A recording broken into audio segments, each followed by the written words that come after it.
Hello everyone, welcome to Sumer academy. Friends, हम लोग आज श्वसन चैप्टर का थ्योरी जो है पढ़ेंगे। इसके पहले मैंने एक वीडियो, जिसके पहले तो हम लोग ऐसे पढ़ते थे कि पहले हम लोग थ्योरी पढ़ते थे, फिर उससे रिलेटेड जितने भी एमसीक्यूज होते थे उसको हम लोग प्रैक्टिस कर लेते थे। और ये मैंने बताया था आपको पहले कि मैं जो कंटेंट रेफरेंस बनाता हूँ बुक का, वो कई बुक में, जिसमें बेस बुक है वो रमेश गुप्ता की है, क्लास 12th की। ठीक है, यूपी बोर्ड। तो पहले हम लोग थ्योरी पढ़ते थे, फिर उसके बेस पे एमसीक्यूज करते थे। लेकिन मैंने इस बार जो है 70 क्वेश्चन 78 क्वेश्चन लगभग मैंने एमसीक्यूज के अपलोड किए रेस्पिरेशन चैप्टर से। तो आप उसको जाकर के देख लीजिए। इस वीडियो के लिंक में मैं उसका डिस्क्रिप्शन बॉक्स में उसका लिंक दे दूंगा। ठीक है, तो मैंने 78 क्वेश्चन एमसीक्यूज करवा दिया। अभी 78 क्वेश्चन 70-72 क्वेश्चन अभी बाकी है। ठीक है, तो more than means near about 150 question हम लोग एमसीक्यूज इस चैप्टर से, रेस्पिरेशन चैप्टर से रिलेटेड करेंगे। ठीक है, तो आज अभी थ्योरी क्लास अपलोड होने जा रही है वीडियो, ये ऑन डिमांड। एक स्टूडेंट्स ने इसको डिमांड किया था कि sir theory class please upload कर दीजिए। तो आज ये थ्योरी क्लास, मैंने बोला था कि मेरा हैंड रिटन नोट्स है। ठीक है, तो चलिए आइए देखते हैं, शुरू करते हैं थ्योरी क्लास रेस्पिरेशन, श्वसन। ठीक है साथियों, चलिए देख लेते हैं पहले रेस्पिरेशन की डेफिनेशन क्या होती है। श्वसन आप समझ रहे हैं। एक्चुअली देखिए साथियों, पहले ये समझ लीजिए कि रेस्पिरेशन जो है, श्वसन, ये दो पार्ट में मेजरली डिवाइड होता है। ठीक है, एक को बोलते हैं ब्रीदिंग, ठीक है, एक को बोलते हैं ब्रीदिंग, दूसरा होता है रेस्पिरेशन। तो ब्रीदिंग और रेस्पिरेशन में क्या डिफरेंस है, पहले आपको यह समझना है कि जो ब्रीदिंग है, breathing is a physical process, but respiration is a biochemical process which is performed at the cell level, mean cellular level in the mitochondria. ठीक है, लेकिन जो ब्रीदिंग होती है ना, यह एक भौतिक क्रिया है। सांस लेना, सांस छोड़ना, नाजल पैसेज के थ्रू, नासा छिद्र के थ्रू, फिर नासा कपाट से होते हुए, फिर आपका फेरिंग्स, लैरिंग्स, फिर ट्रैकिया से होते हुए जो हमारी लंग्स तक सांस जाती है, और लंग्स से फिर मीन्स लंग्स तक जाना, फिर वहाँ से आगे आपका ऑक्सीजन मीन्स बढ़ जाता है। फिर सांस लंग्स के द्वारा कार्बन डाइऑक्साइड को छोड़ना, ये क्या कहलाता है, सांस लेना और सांस छोड़ना at the level of lungs. ठीक है, फेफड़े के स्तर तक, इसको हम ब्रीदिंग बोलते हैं। लेकिन जब यही ऑक्सीजन जो हमने ब्रीथ किया है, इंस्पायर किया है, ठीक है, इंस्पिरेशन में, उसको हम जब सेलुलर लेवल पे, हमारे कोशिकीय स्तर पे जाकर के, जब वो इन द प्रेजेंस ऑफ ऑक्सीजन, जब ग्लूकोज का जारण होता है, ऑक्सीडेशन होता है, कैटाबोलिक प्रोसेस भी है ये। ठीक है, इसको 2-3 नाम से बोलते हैं, अभी मैं बताऊंगा आपको। तो उसको हम लोग बोलते हैं सेलुलर रेस्पिरेशन, कोशिकीय श्वसन। ठीक है, तो जनरली लोग रेस्पिरेशन बोलते हैं, लेकिन रेस्पिरेशन जो वर्ड है वो टर्म यूज किया था सेलुलर रेस्पिरेशन के लिए, कोशिकीय श्वसन के लिए। In the presence of oxygen means glucose molecules has oxidised and produce, there are 2 steps means cycle. First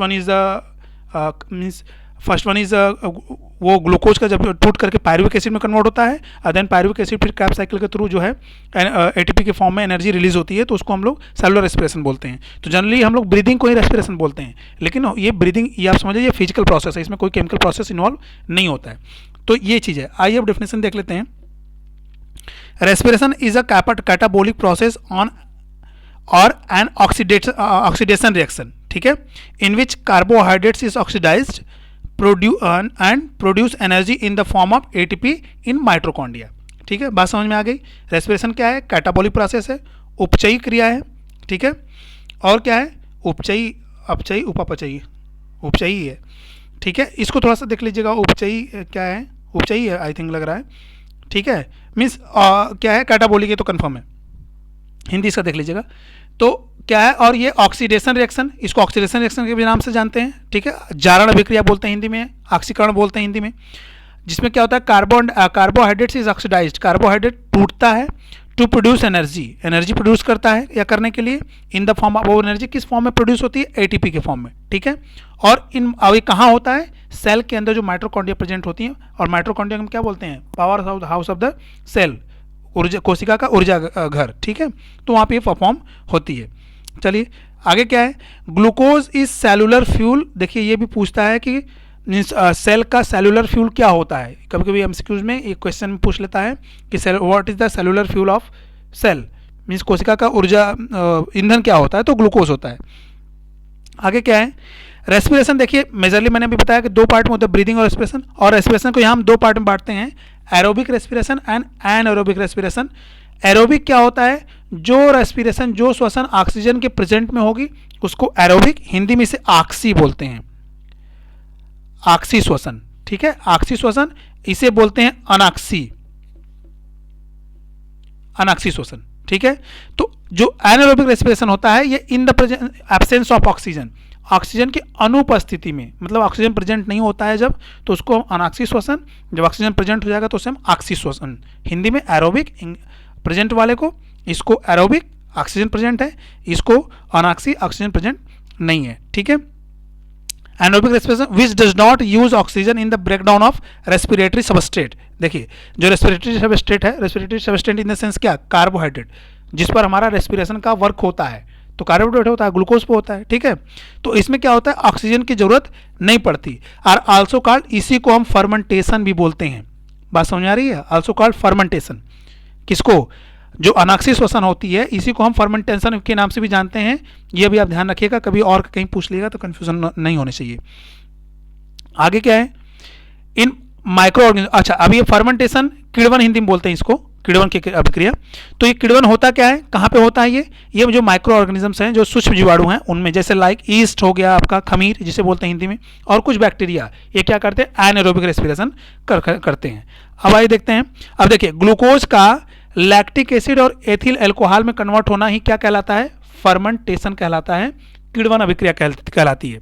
जब ग्लूकोज पूरी तरह से ऑक्सीडाइज होकर के टूट करके पूरे एनर्जी मीन्स 38 एटीपी टोटल, अगर आप वो देखेंगे तो 38 एटीपी मॉलिक्यूल का हमको लाभ होता है, गेन होता है। तो अगर ये टोटल नहीं ब्रेकडाउन इसका ऑक्सीडेशन होता है, ऑक्सीकरण होता है, तो किस में कन्वर्ट हो जाता है, लैक्टिक एसिड और एथिल अल्कोहल में। इसको हम किण्वन अभिक्रिया बोलते हैं। अब ग्लूकोज क्या है, अब ऑक्सीडेशन किसे कहते हैं, जारण अभिक्रिया किसे कहते हैं, जब ग्लूकोज पूरी तरह से टूटता है, इसका पूरा तोड़ करके इसमें जितनी एनर्जी निकल सकती है पूरा एनर्जी निकाल लिया जाता है, तो उसको हम क्या कहते हैं, ऑक्सीडेशन रिएक्शन बोलते हैं। और इसमें क्या होता है, water molecules plus carbon dioxide emit होता है जब ग्लूकोज का पूर्ण जारण होता है, पूरी तरह से ऑक्सीडेशन होता है, ठीक है। चलिए आगे देखिए, प्रोटोजोआ और निम्न कोटि के मेटाजोआ में गैसीय विनिमय शरीर की प्रत्येक कोशिका, यानी वातावरण, जल जिसे बोलते हैं, मीन्स ये जो प्रोटोजोन्स होते हैं मोस्टली क्या होते हैं, ये एक्वेटिक होते हैं, जलीय जीव होते हैं, जल से सीधे कर लेती हैं। देखिए क्या करा है, निम्न कोटि के जो मेटाजोआ हैं और प्रोटोजोआ जो हैं, ये दोनों जो जिस तरह के जो जीव होते हैं, ऑर्गेनिजम्स होते हैं, ये विनिमय मतलब एक्सचेंज ऑफ गैसेस, ऑक्सीजन लेना, कार्बन डाइऑक्साइड छोड़ना, शरीर की प्रत्येक कोशिका, इनका भाई इनकी तो कोशिका और कोशिकीय स्तर पे इनकी में ऑर्गन का सिस्टम तो होता नहीं है, इनके ऑर्गन से डिफ्रेंशिएट तो होते नहीं कि भाई रेस्पिरेशन के लिए अलग ऑर्गन है, उत्सर्जन के लिए अलग ऑर्गन है, ठीक है। तो इनका सेलुलर रेस्पिरेशन होता है, सेलुलर बॉडी फॉर्मेशन होता है, ये एक सेल हो जाती है, उसी में इनका पूरा बॉडी का फॉर्मेशन, पूरी फिजियोलॉजी, पूरी कार्य की इनकी हो जाती है। तो कह रहा है कि जो प्रत्येक कोशा के स्तर पे, मतलब हर कोशा, अगर मीन्स 2 कोशा है 3 कोशा है, तो हर कोशा अपनी कोशिकीय स्तर पे, सेलुलर लेवल पे ये जो है क्या करते हैं, गैस का विनिमय, एक्सचेंज ऑफ गैसेस कर लेते हैं, यानी ब्रीदिंग कर लेते हैं, ठीक है। चलिए आगे क्या है, जलीय कशेरुकियों में, ठीक है, जो एक्वेटिक मीन्स वर्टिब्रेट्स हैं, वर्टिब्रेट्स मतलब उनमें बैकबोन पाई जाती है और लेकिन वो जल के अंदर पाए जाते हैं। प्रायः क्लोम, हिंदी में इसे गिल्स, इंग्लिश में इसे, अरे उर्दू में इसे गलफड़ बोलते हैं, ठीक है। हिंदी में इसे क्या बोलते हैं, क्लोम बोलते हैं, और इंग्लिश में इसे गिल्स बोलते हैं, उर्दू में गलफड़। तथा स्थलीय यानी टेरेस्ट्रियल, जो जमीन पर पाए जाने वाले में फेफड़े, लंग्स द्वारा, ठीक है, प्रमुख श्वसनांग होते हैं। देखिए क्या करा है कि जो जल के अंदर जो पाए जाने वाले कशेरुकी हैं, वर्टिब्रेट्स हैं, यानी जिनमें बैकबोन पाई जाती है, उनका जो मुख्य श्वसनांग है, श्वसन करने वाला जो अंग है जिसके द्वारा वो श्वसन करते हैं, वो है गिल्स, इंग्लिश में, हिंदी में क्लोम।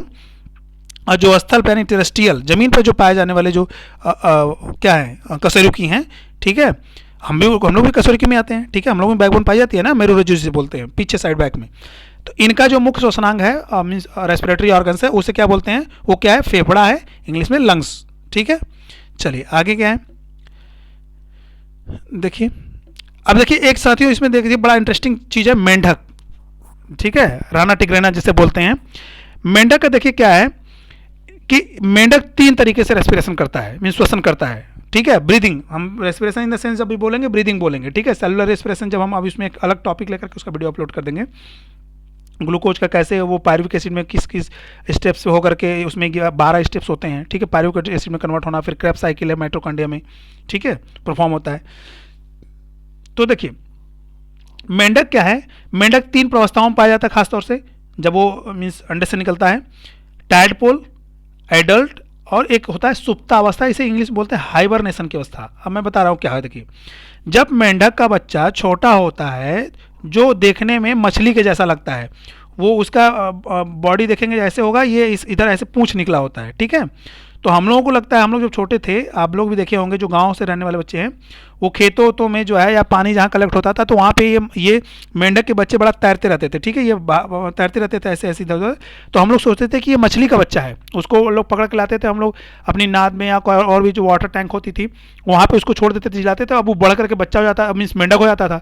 तो हम लोग सोचते थे कि लग रहा है साला मेंढक इसमें आ गया था, वो बच्चे को खा गया, ये मेंढक हो गया, जबकि होता था वो मेंढक, चूंकि इसकी यहाँ पे फर लगी होती है, पंख टाइप से बने होते हैं, फिन्स, ठीक है, ऐसे ऐसे करके इसी से तैरता है, फ्लोट करता है। तो ये क्या है, उसको हम लोग बोलते हैं टैडपोल, मेंढक का वो टैडपोल होता है, ठीक है। अब टैडपोल अवस्था में जब मेंढक रहता है तो किसके द्वारा श्वसन करता है, ब्रीदिंग करता है, वो क्लोम के द्वारा, यानी कि गिल्स के द्वारा श्वसन करता है, ठीक है। अब गिल्स क्या होती है, देखिए जो मछलियाँ होती हैं ना, ये अगर मछली है, सही से बना नहीं क्या, तो इधर देखेंगे उनकी इस साइड में ऐसे साइड में ये देखेंगे आप, पानी में कभी ध्यान से देखेंगे तो इनकी ये एक पंख जैसी स्ट्रक्चर होती है, ये हिलता रहता है ऐसे, जैसे नाव की चप्पू होती है ना, जैसे नाव को खेते हैं, तो वो ऐसे ऐसे आगे पीछे लेफ्ट राइट वो घूमता रहेगा। यहीं पे वो गिल्स होती है, यहीं से वो इसी के द्वारा वो जो है सांस लेते हैं, ठीक है, श्वसन करते हैं। तो इसी को हम लोग बोलते हैं क्लोम, इंग्लिश में इसे गिल्स बोलते हैं, हिंदी में क्लोम बोलते हैं, ठीक है, गलफड़ उर्दू में बोलते हैं। तो यहीं से इनका वाटर करंट आता है और होकर निकल जाता है, इसमें से जो ऑक्सीजन होती है वाटर में घुली हुई, वो इस ऑक्सीजन को पकड़ लेते हैं, निकाल लेते हैं और पानी वापस निकल जाता है, ठीक है। मुंह से अगर लेंगे तो इधर से निकल जाएगा। तो ये होता है क्लोम। तो ये टैडपोल के अवस्था में जब मेंढक होता है तो क्लोम के द्वारा श्वसन करता है। जब यही मेंढक एडल्ट हो जाता है, यानी पूर्ण विकसित हो जाता है मेंढक, तब ये लंग्स के द्वारा, ठीक है, फेफड़े के द्वारा श्वसन करता है, ठीक है। अब ये कहाँ होता है, लंग्स के द्वारा, जब ये जमीन पे आता है। एक है सुप्ता अवस्था, इसे बोलते हैं इंग्लिश में हाइबरनेशन की अवस्था, निष्क्रिय अवस्था भी बोलते हैं। जब यानी कि देखेंगे गर्मी उर्मी के समय में जब बारिश नहीं होती है तो बारिश से पहले ये जो मेंढक होते हैं काफ़ी ज़मीन के अंदर चले जाते हैं, ठीक है। तो अब वहाँ पे अपना तो गिल्स काम आएगा, गिल्स पानी के लिए में रहेगा तब गिल्स काम आएगा, ठीक है। लंग्स के लिए भी ऑक्सीजन और जब बाहरी हवा उनको मिलेगी तब वो लंग्स काम आएगा। लेकिन उस समय जो ज़मीन के अंदर जो सॉइल पार्टिकल्स के बीच में जो ऑक्सीजन प्रेजेंट्स है, ठीक है, उस ऑक्सीजन को इनकी जो स्किन होती है, जो त्वचा होती है ना, उस त्वचा के द्वारा ये क्या करते हैं, श्वसन करते हैं। बात समझ में आ गई। तो ये 3 प्रवस्था है, ये इसको आप ध्यान रखेंगे, 3 स्टेप्स हैं। और इसमें देखिए क्या है, उभयचर होने के कारण त्वचा द्वारा श्वसन करते हैं, ठीक है, ये बात समझ ही गए। उभयचर मतलब जो पानी और जमीन पे दोनों रहते हैं, तो पानी में जब होते हैं तो क्लोम द्वारा, जमीन पे होता है तो लंग्स द्वारा, जब जमीन के अंदर चले जाते हैं तो त्वचा द्वारा। रेस्पिरेशन में और क्या है, रेस्पिरेशन देखिए, रेस्पिरेशन को बेसिकली हम 2 पार्ट में, एक गैसियस एक्सचेंज, एक सेलुलर रेस्पिरेशन। मैंने बोला ना, सेल को हम 2 तरह से बांट सकते हैं, एक ब्रीदिंग हो जाता है जिसे हम गैसियस एक्सचेंज बोलते हैं, देखें, लेकिन ब्रीदिंग या एक्सटर्नल रेस्पिरेशन, एक होता है सेलुलर रेस्पिरेशन, कोशिकीय श्वसन, उसे हम ऑक्सीडेशन रिएक्शन या इंटरनल रेस्पिरेशन भी बोलते हैं, ठीक है। आइए आगे देखते हैं। देखिए थोड़ा सा मैंने फिगर में इंक्लूड किया है, आप देख लीजिए कि हमारा रेस्पिरेशन का मार्ग क्या है। देखिए मैं कुछ चीज़ें बता रहा हूँ, अच्छा इसी फिगर के द्वारा दिखा रहा हूँ। देखिए पहले इस फिगर को देख लीजिए। अब देखिए ये हार्ड पैलेट है, ये टंग हो गई आपकी, ये मिडिल मैंडिबल हो गया। तो देखिए हम नाक के द्वारा जो वेस्टिब्यूल होता है, यहाँ से हमारी जो सांस चलती है। देखिए मैं इधर एक फिगर ड्रा कर रहा हूँ, सपोज करिए ये ऐसे है, ठीक है। अब सॉरी रुकिए, फिर से थोड़ा मैं डार्क कलर यूज कर लेता हूँ, रेड कलर ले लेता हूँ तो आपको क्लियर दिखेगा। हाँ देखिए, अब एक्चुअली देखिए ये जो हमारी नाजल पैसेज है ना, ये तो ऐसे हो गई, ठीक है। तो ये हमारा नाक वाला हो गया हिस्सा। अब यहीं से हमारी जो मुंह वाला हिस्सा है, मुंह, तो ये भी जा रहा है। अब ऐसे ये आ करके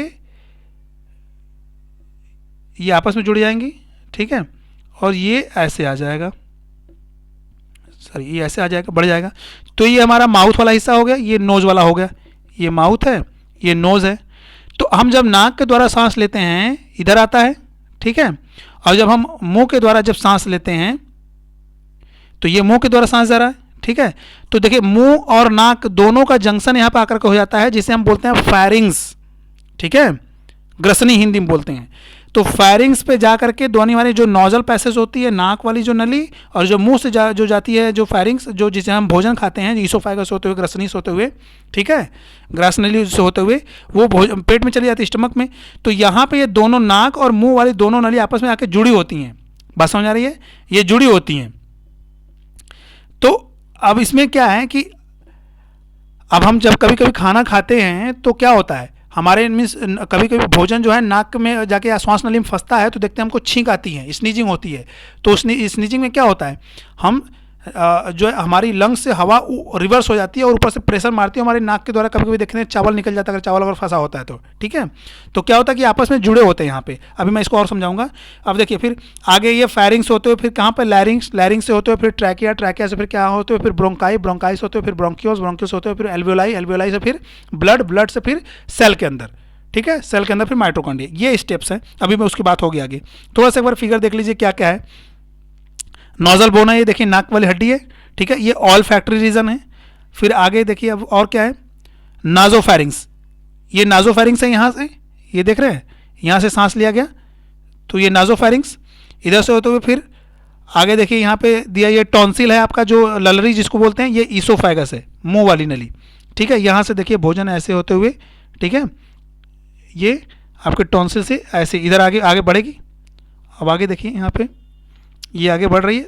अब देखिए ये वोकल कार्ड है जिसे लैरिंग्स बोलते हैं। ये है साथियों इपीग्लॉटिस। ये इपीग्लॉटिस बहुत मेजर रोल इंपॉर्टेंट प्ले करता है। बात समझ आ रही है। अब इधर देखिए, अब यहाँ क्या है कि ये है देखिए आपका ईसोफेगस, ये देखिए ईसोफेगस दिखा रहा है, ठीक है। और इधर क्या दिखा रहा है, वोकल कार्ड। ये है आपकी, देखिए यहीं से अगर भोजन आएगा तो इधर निकल जाएगा और सांस जो होगी वो इधर निकल जाएगी, वोकल कार्ड। बात समझ में आ रही है। इसको आप दबा देंगे, इसको जब दबा देते हैं, इसको आप वोकल कार्ड को दबाएंगे तो ये सट जाता है जब इसमें दीवार में, तो हमको बोलने में बड़ी प्रॉब्लम होती है। अब यही इपीग्लॉटिस साथियों बहुत मेजर रोल इंपॉर्टेंट प्ले करती है। इसको हम लोग आगे आगे अभी देखेंगे। चलिए ये फिगर रहा, भी जरूरत पड़ेगी तो फिर हम वापस आके देख लेंगे। आइए आगे देखते हैं क्या है। Respiratory system of man, human beings का जो श्वसन तंत्र है उसको देख लेते हैं। पहले देखिए क्या है, नसिका है, फिर ग्रसनी इंग्लिश में फेरिंग्स, फिर वायुनाल ट्रैकिया तथा फेफड़े लंग्स, ठीक है। इसको और डिटेल में भी अभी आगे बात होगी। देखिए नासा छिद्र नीचे की ओर हमारे जो, और साथियों मैंने जो ये नोट्स बनाया ना, तो नोट्स में काफ़ी की पॉइंट्स आपको बस मैंने नोट लिया है। बाकी आपको मेरा लेक्चर सुनना पड़ेगा, जो मैं बोल रहा हूँ उस पर भी ध्यान देना पड़ेगा। बहुत से पॉइंट्स मैं बोल के बताऊंगा, क्योंकि सारी चीज़ें लिख करके बताना वो ठीक नहीं होता है। कुछ चीज़ें आपकी दिमाग में होनी चाहिए, आपको जरूरत लगता है तो आप उसको नोट डाउन करते चले जाएंगे, ठीक है। क्योंकि मैंने सारा कुछ नोट नहीं किया है, इसमें की पॉइंट्स बस शॉर्ट शॉर्ट नोट्स बना करके मैं एक्सप्लेन आपको अच्छी तरह से कर दूंगा। तो नासा छिद्र जो होती है हमारी, वो जो नेजल पोर होती है, नाजल पोर, वो क्या होती है, वो नीचे की ओर होती है, मुखान्वित होती है, नीचे की ओर हमारी जमीन की ओर होती है, ठीक है, यानी पैरों की ओर तो मुखान्वित होती है। इसलिए हमारी नाक को टपकन नाक, ड्रॉप नोज कहते हैं, ठीक है। एक टर्म्स कभी पूछ लेगा एमसीक्यूज में कि ड्रॉप नोज किस तरह की होती है, ड्रॉप नोज किसे होते हैं। तो जिसकी ओपनिंग जमीन की ओर होती है, पैर की ओर होती है, उनको हम टपकन नाक, यानी कि हमारी नाक से अगर वो म्यूसिलेज अगर ज़्यादा लूज हो गया, पतला हो गया, तो वो सीधे जमीन की तरफ गिरती है, ठीक है। लेकिन सभी जानवरों को ऐसे नहीं होते हैं, सभी जीवों को ऐसे नहीं होते हैं, तो ये भी ध्यान रखना है। नाक में पानी जाने वाली, नाक में पाई जाने वाली जो हड्डियां हैं, अब देखिए साथियों नाक में ना कुछ हड्डियां पाई जाती हैं हमारी, जो ये ऊपर जो आप देख रहे हैं कि हमारी आगे आगे नाक के जो टिप वाला पॉइंट, ये वेस्टिब्यूल, जो वेस्टिब्यूल है, ये तो कार्टिलेज होता है। कार्टिलेज क्या होती है, इसे उपास्थि बोलते हैं हिंदी में। मसल्स यानी मांस और हड्डी के बीच की जो चीज़ होती है, ना तो वो हड्डी है पूरी तरह से हार्ड है, ना वो मांस पूरी तरह से लूज है, उसके बीच का, जिसको पकड़ के घुमाया जा सकता है, ठीक है। नाक को पकड़ के घुमा सकते हैं, कान को घुमा सकते हैं, तो सब क्या है, कार्टिलेज है, उपास्थि है। हड्डी और मांस के बीच की स्थिति में ये हो पाए जाते हैं, ना ये पूरी तरह से हड्डी है, ना ये पूरी तरह से मांस है, ठीक है। तो ये वेस्टिब्यूल है, प्लस कुछ हड्डियां भी हमारे नाक में पाई जाती हैं। आप पॉइंट के नाक पॉइंट के आगे वाला टच करेंगे तो हार्ड आपको समझ में आता है। तो कुछ हड्डियां हम लोग देख लेते हैं क्या क्या है। देखिए क्या क्या है, वोमर हड्डी, इथमॉइड हड्डी, मैक्सिली एंड पैलेटाइन, ये 4 तरह की हड्डियां हैं, vomer, ethmoid, maxillary and palatine, ठीक है। अब देखिए इसमें कुछ शायद आपको मिल जाएगा, अगर दिया होगा तो। कुछ दिया आपको, कहीं मिल रहा है? नहीं, अभी इसमें हड्डी का नहीं दिया इस फिगर में। चलिए आगे वाला देखें, अगर मिल जाएगा तो उसमें देखेंगे। अब आइए देखते हैं आगे क्या है। प्रत्येक नासा मार्ग 3 भागों में विभाजित होता है। जो हमारी नासा नजल पैसेज है, ये 3 पार्ट में डिवाइड होता है। कौन कौन सा? वेस्टिब्यूल, जिसे हिंदी में प्रघाड़ या प्रकोष्ठ बोलते हैं। दूसरा ऑल फैक्ट्री, जिसे घ्राण भाग बोलते हैं। और श्वसन भाग, रेस्पिरेटरी रीजन, ठीक है। देखिए आपको मिल जाएगा इस फिगर में 2 पार्ट, 2 चीज, एक वेस्टिब्यूल मिल गया, वेस्टिब्यूल, एक ऑयल फैक्ट्री, ठीक है, और एक रेस्पिरेटरी रीजन होता है, जो ये पूरा आ जाएगा आपको लेकर के आगे, इसके आगे वाला जितना भी होगा वो रेस्पिरेटरी हो जाएगा, ठीक है। चलिए अब देखिए क्या है। अब देखिए ये जो नाजोफेरिंग्स है, यहाँ से नाक ऐसे, ये हवा ऐसे जाती है, ठीक है। चलिए अब देखते हैं आगे क्या है नोट्स में। अब आइए साथियों, हम लोग फेफड़े की बात कर लेते हैं थोड़ा, ठीक है। इसके आगे अभी रेस्पिरेशन की बात होगी, अब फेफड़ा थोड़ा हम देख लेते हैं। लंग्स, या इसे हम पल्मोन्स भी बोलते हैं, ये भी ध्यान रखना, फेफड़े का कहीं टर्म यूज कर लेगा पल्मोन्स तो आप घबराएंगे नहीं, लंग्स तो सभी जानते हैं लेकिन पल्मोन्स भी बोलते हैं। देखिए क्या है, फेफड़े दो बड़े शंकु आकार, शंकु समझते हैं, शंकु मतलब ऐसा होता है ना कोन शेप्ड, जो मदारी का टोपी, ठीक है। मतलब अब टोटली एकदम टिप ऐसा नहीं होता है, मीन्स ऐसे भी अगर हो गया तो भी तो ये शंकु बोलेंगे ना, नीचे चौड़ा ऊपर पतला, सॉरी मैं रेड कार्ड यूज कर लूँ। दो बड़े शंक्वाकार से फेफड़े प्रमुख श्वसनांग होते हैं, ठीक है। फेफड़े, वच्छी कटहरा जिसे थोरैसिक केज, एक्चुअली हमारा साथियों जो हमारा जो लंग्स होता है ना वो थोरैसिक मीन्स कैविटी में, ठीक है, वच्छी में ये जो रिब्स होती हैं उसके बीच में सुरक्षित रहता है, उसको हम थोरैक्स बोलते हैं, ठीक है। केज में बंद रहते हैं, वच्छी हिंदी में वच्छी कटहरा या फिर क्या थोरैसिक केज बोलते हैं, बंद रहते हैं, तथा एक थैली नुमा रचना होती है, ठीक है। अब ये थैली जैसी होती है, इसका देह भित्ति से लगभग आवरण जो है पेराइटल प्लूरा और फेफड़े से लगा आवरण विसरल प्लूरा, ये भी आपको याद रखना है। देखिए पेराइटल प्लूरा और विसरल प्लूरा, मैं अभी आपको फिगर में दिखाऊंगा। तो देखिए देह की तरफ यानी बॉडी की तरफ जो होता है उसको हम पेराइटल, पेराइटल मतलब क्या होता है, परिधि यानी बाहरी तरफ, तो बाहरी की तरफ जो होता है उसको हम पेराइटल बोलते हैं, और जो लंग्स की तरफ होता है उसको विसरल बोलते हैं। इसमें कंफ्यूजन नहीं होना चाहिए, टर्म्स अभी यूज होगा, कभी कोई क्वेश्चन में सीधे विसरल और प्लूरा और पेराइटल टर्म्स करके पूछ लेता है। तो क्या कह रहा है, विसरल प्लूरा जैसे श्लेष में जैसी लसिका द्वारा चिपका रहता है, ठीक है। आगे क्या है, ब्रीदिंग, हम लोग देखिए ब्रीदिंग में क्या है कि हम लोग एक निश्चित दर से ब्रीदिंग करते हैं, बात समझ आ गई, कितने 12 से 15 या कभी कभी आपको 12 से 16 बार भी मिलेगा पर मिनट ना, एक मिनट में हम लोग 12 से 16 बार एडल्ट लोग जो होते हैं, वयस्क होते हैं, वो श्वसन करते हैं। श्वसन क्रिया या श्वासोच्छ्वास, ब्रीदिंग, ब्रीदिंग को हिंदी में श्वासोच्छ्वास कहते हैं, करते हैं, ठीक है। आगे देखिए, सामान्यतः शांत श्वासोच्छ्वास, शांत श्वासोच्छ्वास क्या होता है, नॉर्मल या क्वाइट ब्रीदिंग किसे बोलते हैं, आइए देख लेते हैं। सामान्य शांत श्वासोच्छ्वास, सामान्य श्वासोच्छ्वास अनैच्छिक क्रिया होती है, इसमें 75% भूमिका डायाफ्राम की गति तथा 25% पसलियों की गति भूमिका निभाती है। देखिए एक्चुअली साथियों एक चीज़ और समझिए यहाँ पे, जो हम लोग श्वास लेते हैं ना, सांस लेते हैं, तो हम लोग किससे लेते हैं, सोचते हैं कि हम लोग सांस फेफड़े से खींचते हैं, क्या ऐसा नहीं है, फेफड़ा तो खींचते ही हैं फेफड़े से, लेकिन जो नाक के थ्रू जो सांस जा रहे हैं ना, इसमें इस फेफड़े में रेस्पिरेशन में हमारा जो डायाफ्राम होता है, डायाफ्राम समझते हैं क्या होता है, डायाफ्राम मैं आपको फिगर मैंने लिया कि नहीं, अच्छा चलिए यहीं पे मैं बना के दिखा देता हूँ। आइए देखिए डायाफ्राम क्या होता है, ये जो हमारी लंग्स है यहीं पे एक कर्व टाइप से, ऐसे कर्व टाइप से, ये भी उपास्थि होती है, कार्टिलेज मसल से होती है ना हड्डी होती है ना मांस होती है, थोड़ी सी इन दोनों के बीच भी होती है, हल्का से हार्ड होती है। एक चीज़, एक रिंग ऐसा पाया जाता है, उसको हम बोलते हैं क्या, डायाफ्राम। तो साथियों हमारे जो हम श्वसन करते हैं ब्रीदिंग में हमारा डायाफ्राम जो होता है 75% हेल्प करता है। ये डायाफ्राम जब होगा ना, मैंने डायाफ्राम का फिगर लिया है, आपको दिखा देता हूँ, इसमें देखिए ये है। अब देखिए ये जो, देखिए ये जो है डायाफ्राम, ये जो ऐसे बना हुआ है ना, ये है डायाफ्राम, ठीक है। अब इट साथियों फ्रेंड्स, डायाफ्राम क्या करता है, देखिए यहीं पे समझ लीजिए, एक्सपीरेशन, जब हम सांस छोड़ते हैं तो ये डायाफ्राम क्या होता है, ये डायाफ्राम ये कर्व में आ जाता है, मीन्स ऐसे हो जाएगा, तो अभी ऐसे हो जाएगा, तो ये एरिया इस पर लंग्स हैं, तो अब इस पर ये धक्का लगता है, मान लीजिए ऐसे यहाँ पे आपका लंग्स है, ठीक है, अभी फैला हुआ है, तो इसमें ऑक्सीजन आया हुआ है, ठीक है, तो अब ये डायाफ्राम हमारा फैल गया, लेकिन जब डायाफ्राम सिकुड़ेगा, जब सिकुड़ेगा तो ये इस तरह से हो जाएगा, ऐसे हो जाएगा, तो इसको धक्का दे देगा ऊपर, तो हमारा लंग्स ऊपर उठेगा, तो इसमें जितनी कार्बन डाइऑक्साइड भरी होगी, वो कार्बन डाइऑक्साइड क्या होती है, वो नाजल पैसेज के थ्रू बाहर निकल जाती है। तो मेरे कहने का भाव ये है कि रेस्पिरेशन में जो है हमारा डायाफ्राम 75% रोल प्ले करता है। जब कभी कोई एक्सीडेंट होता है, देखेंगे जब आदमी गिरता है, एक्सीडेंट उसका होता है, तो ऐसे करके उसकी सांस पूरी नहीं निकलती, तो उसका डायाफ्राम ब्रेक हो जाता है, टूट जाता है, तो अब उसका रेस्पिरेशन, उसकी सांस जो है वो ऑक्सीजन तो ले पाता है, जो अंदर कार्बन डाइऑक्साइड उसको निकाल भी नहीं पाता है, तो अब उसकी क्या होती है, दम घुटने से उसकी मौत हो जाती है। डायाफ्राम कोई ऊंचाई से देखते छत से भी टूट गिरता है, तो अगर डायाफ्राम पेट के बल गिरा, डायाफ्राम टूटा, तो ऑन द स्पॉट एडमिटेड कर जाएगा। बात समझ में आ रही है? आइए देख लेते हैं क्या क्या था पॉइंट्स। यही था, हाँ ठीक है। नहीं, और आगे चलना हम लोगों को, इससे भी पहले सामान्य, हाँ फेफड़े। तो देखिए क्या है कि अब इसमें जो हमारी 75% तो डायफ्राम रोल प्ले करता है, अब 25% जो पसली हमारी जो रिप्स हैं, ठीक है। एक क्वेश्चन आपको साथियों मैं पूछ रहा हूँ, आप बताएं, बहुत कॉमन क्वेश्चन है कि फ्लोटिंग रिप्स किसे बोलते हैं, तैरती हुई पसली किसको बोलते हैं, वो कौन सी होती है, उसका आप कमेंट बॉक्स में मुझे मैसेज मीन्स आप कमेंट करेंगे, ठीक है, आंसर देंगे जो भी इस लेक्चर को देख रहे हैं। तो 25% जो हमारी जो पसलियाँ होती हैं, जो हमारी रिप्स होती हैं, रिप केस जो हमारी, जिसमें जो 12 जोड़ी होती है ना ये, और बीच में जो ये स्टर्नम के द्वारा जुड़ी होती हैं, तो ये 25% हेल्प करती है, 75% डायफ्राम भूमिका निभाती है। अंतःश्वास या निःश्वसन, इंस्पायरेशन इसे बोलते हैं, यानी सांस को अंदर लेना।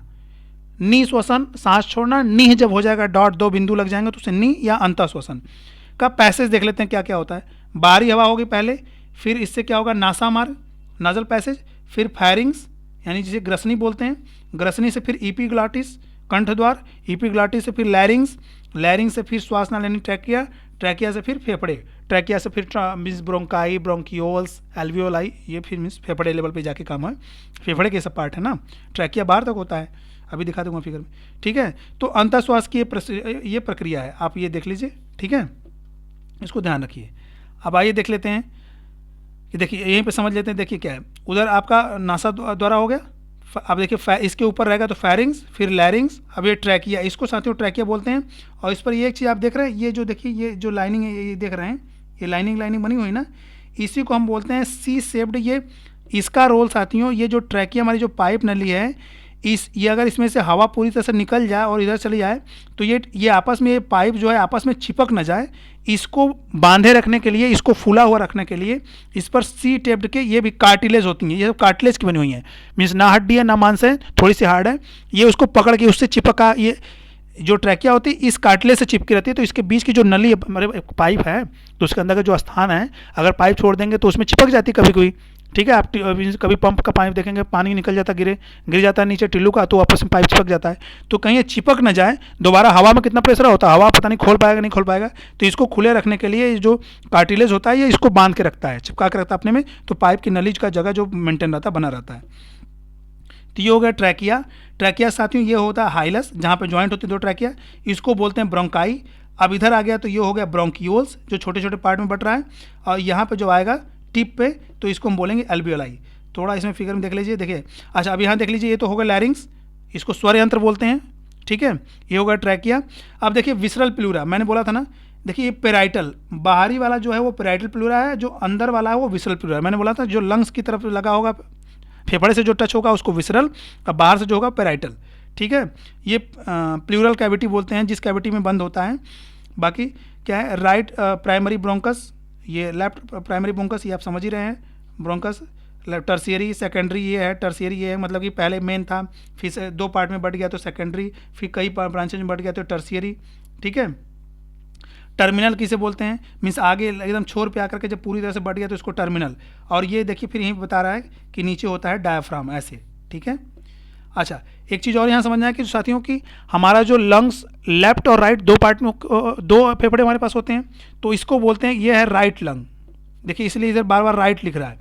अब पढ़ने में आपको लग रहा हो कि ये राइट है, लेकिन ऐसा नहीं, आप इसकी तरफ, इस फिगर की तरफ पीठ खड़ा करिए तो आपको बायां हाथ इधर आ जाएगा और दाहिना हाथ इधर जाएगा, तो ये राइट हो गया, ये लेफ्ट हो गया, ठीक है। तो देखिए क्या है, हमारा जो राइट लंग होता है या तीन पार्ट में बटा होता है, देखिए एक यहाँ से है, एक यहाँ से है, और एक ये वाला हो गया। ये भी क्वेश्चन पूछा जाता है कि राइट लंग्स में कितने भागों में, राइट लंग्स दाहिना फेफड़ा कितनी भागों में बटा होता है और बायां फेफड़ा कितनी भागों में बटा हो, तो देखिए ये है ना डिवाइड, ठीक है। अब देखिए, अब बायां फेफड़ा जो है, ये देखिए बायां फेफड़ा जो है ये दो भागों में बटा होता है बस, ठीक है, दो भागों में बट गया, तो एक भाग ये हो गया, एक भाग ये हो गया, इसमें एक भाग ये हो गया, एक, ये दो, ये तीन, ठीक है। ये आपका देख लें तो एक ये हो गया, एक दो, इधर एक, इधर दो, इधर तीन, ठीक है। चलिए तो ये हो गया।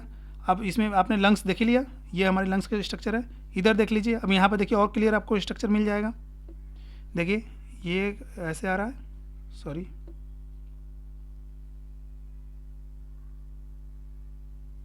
देखिए अब देखिए कितने पार्ट हो गए, 1 2 3 हो गया ना।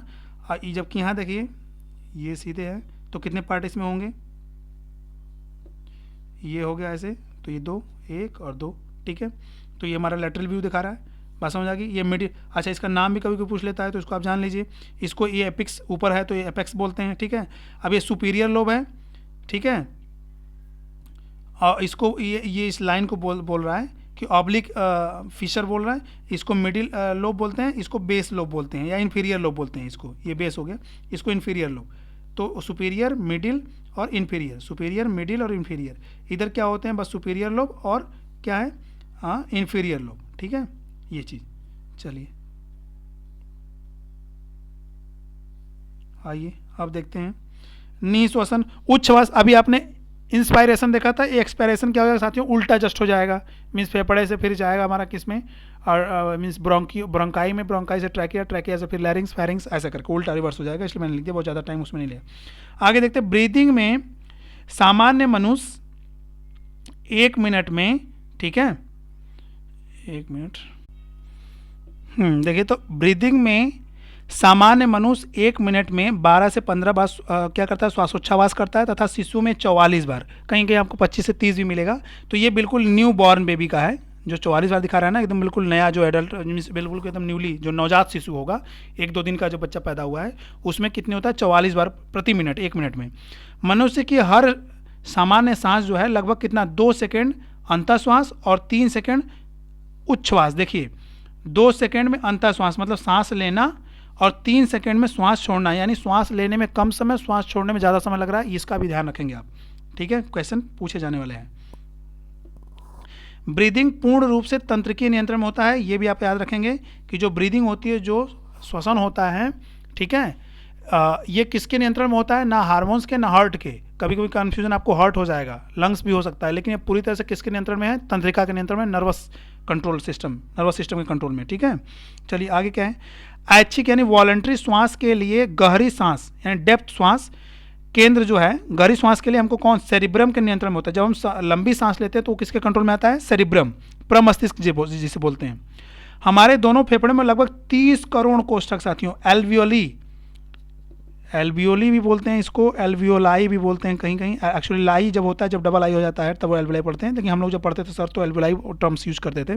तो एल्वियोली आप पढ़िए, एल्वियोलाई पढ़िए, मीन्स जो वायु कोष्ठक, जो आखिरी जो ब्रोंकाई का है पार्ट, तो किसमें कह रहा है कि दोनों फेफड़ों में लगभग 30 करोड़, यानी एक में कितने, 15 करोड़ जो है एल्वियोली होते हैं, वायु कोष्ठक। अभी जब फिगर बना के यहाँ पर जो ऐसे ऐसे ये लोब टाइप से बना होता है, तो इसको एल्वियोली बोलते हैं, ठीक है। यहाँ से फिर ब्लड कैपिलरीज गुजरती हैं, ऐसे मैंने फिगर लिया है साथियों, आपको दिखाऊंगा, बहुत इंटरेस्टिंग, आपको मजा आएगा। तो उसको कितनी, 30 करोड़ होती है, इसका ध्यान रखिए आप। आगे क्या है, वायु में विभिन्न गैसें। अब देखिए साथियों, थोड़ा सा हम लोग देख लेते हैं कि हम लोग कितना गैस लेते हैं, कितना ऑक्सीजन लेते हैं, कितना छोड़ते हैं।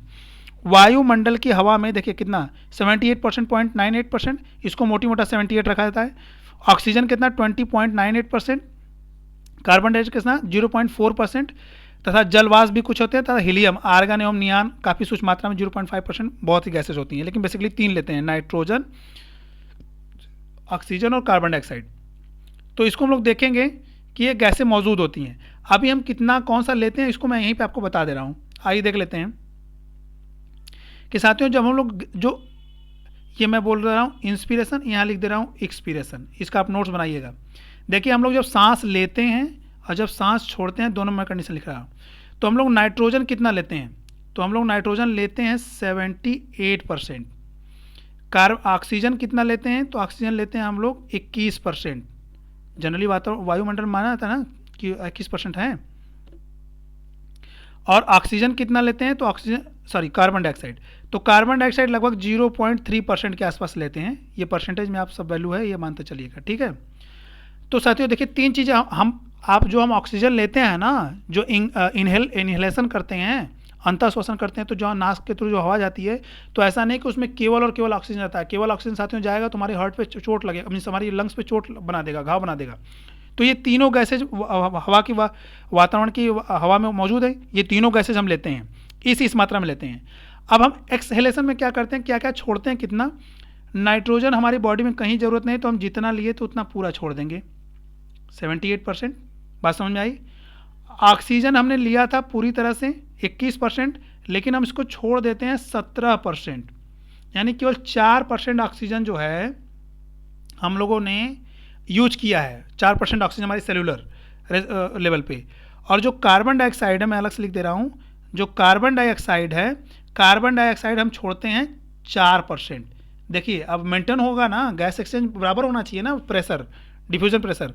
तो वहाँ पे देखिए कार्बन डाइऑक्साइड मैंने बताया था कि हम लोग कितना 0.3% यानी 1% भी नहीं लेते हैं, यानी 1% भी ये जो है नहीं है। बात समझ आ रही, कार्बन डाइऑक्साइड।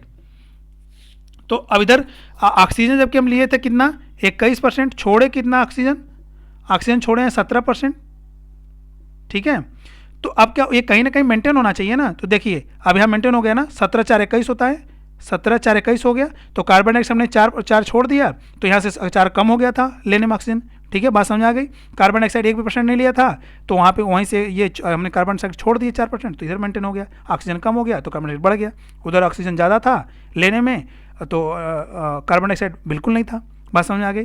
तो ये मैंने सोचा कि आपको यही बता दूँ। चलिए आगे क्या है, समुद्र सतह पे हवा का कुल दबाव अर्थात वायु दबाव यानी बैरोमेट्रिक प्रेशर बोलते हैं 760 mmHg होता है। ये आपको ध्यान रखना कि जो समुद्र का सतह सरफेस सी लेवल पे, एक्चुअली देखिए समुद्र सरफेस पे ही क्यों हम इसको किसी चीज़ की ऊंचाई नापते हैं और प्रेशर नापते हैं, क्योंकि वहाँ पर पानी जो होता है ना, कितनी भी ऊंचा खाला में आप मान लीजिए पानी है, यहाँ पे कहीं ऐसा टीला है, पहाड़ है, यहाँ पे गड्ढा है, आप पानी अगर कहीं से पानी डालेंगे, इसमें पानी भरेंगे, तो ऐसा नहीं कि यहाँ पे पानी ऊपर निकल जाएगा और यहाँ पे पानी कम हो जाएगा, ऐसे दब जाएगा, ऐसा नहीं है।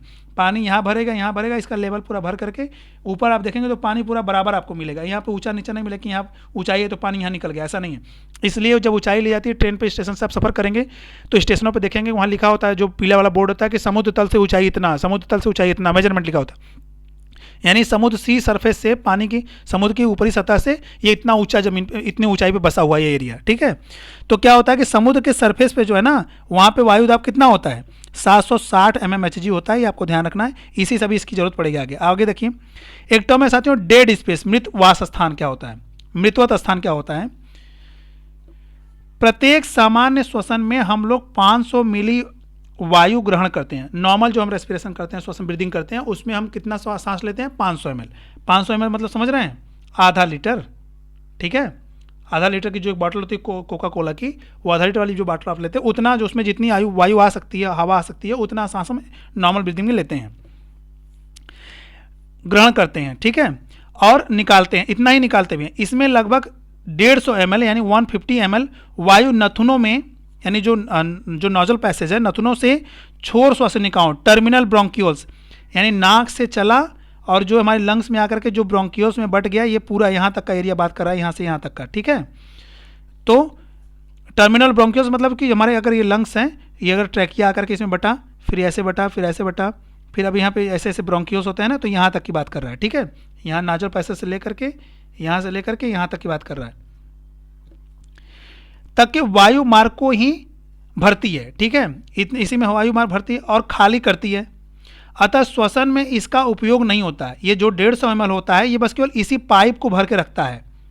जो 150 ml है, जो 150 ml जो हमने ऑक्सीजन लिया था, ये बस केवल यहाँ से लेकर के यहाँ तक, ये 150 ml इतना भरा होता है बस, ठीक है। ये ऑक्सीजन जो हवा होती है 150 ml, ये इस्तेमाल नहीं होता, इसमें भरा ही रहता है इतना, ठीक है। तो क्या कह रहा है कि माँ को भरती है तो और खाली करती है। अतः श्वसन में इसका उपयोग नहीं होता। देखिए मैंने बोला नहीं होता है, इसलिए इस वायु मार्ग को मृत वायु स्थान, इसी वायु मार्ग को, इस जो है जो स्थान है, इसको मृत वायु मार्ग स्थान कहते हैं। प्रत्येक श्वसन की शेष 350 ml वायु फेफड़ों में आती जाती है और श्वसन में इसी का महत्व होता है, इसी का इस्तेमाल होता है 350 ml का। बात समझ में आ गई।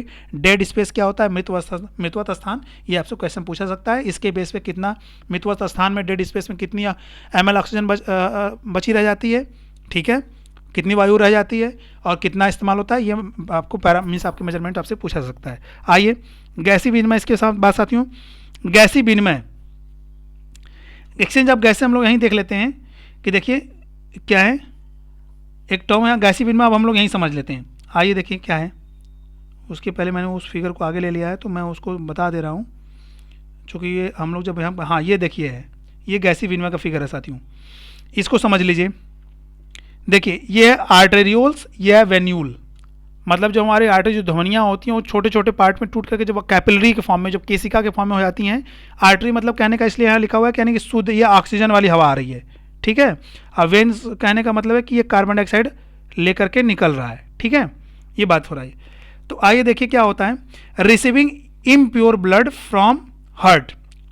सॉरी साथियों, एक चीज़ मैंने यहाँ पे इसको फिर से देख लीजिए। आर्टेरियोल्स कहने का मतलब कि ये इम्प्योर ब्लड है, ठीक है, कहाँ से आ रहा है, from impure blood from heart, ये हार्ट से लेके चला, ये वेन्यूल्स है carrying pure blood to the heart.